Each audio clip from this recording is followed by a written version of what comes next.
Look, you do this all the time. Think about when you sit down to watch a movie. Now we need two things for hypnosis to be happening.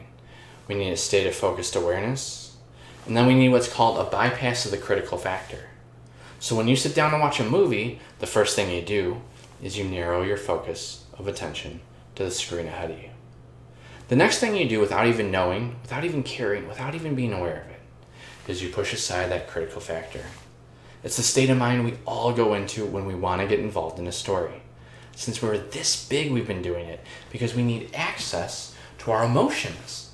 We need access to our values, to our neural associations, to all the things that make movies resonate with us.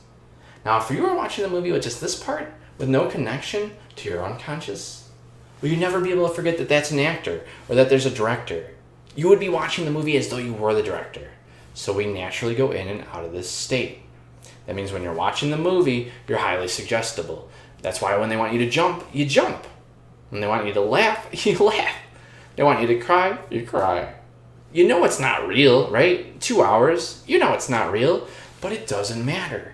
And here's where it gets really relevant. You're watching the movie. This is down. Now the thing about when this is down is that your brain doesn't necessarily make a distinction between a real or an imagined threat. Your brain is a survival machine, and it will always err on the side of caution.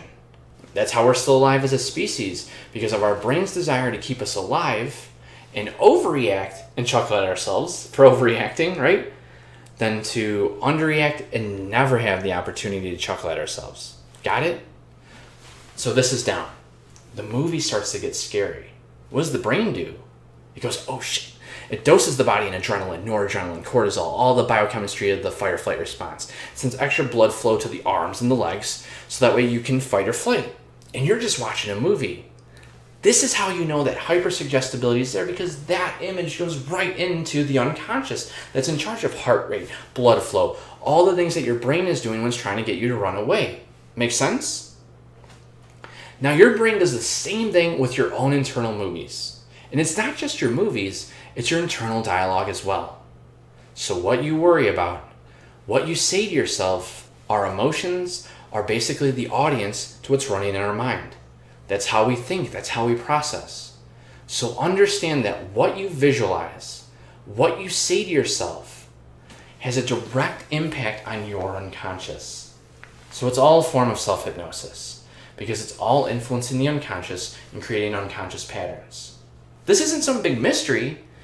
You're just not using it strategically, and that's my job, is to teach you how to do that. So when you're ready to take back control of those things that used to seem beyond your control, sign up for a free consultation below.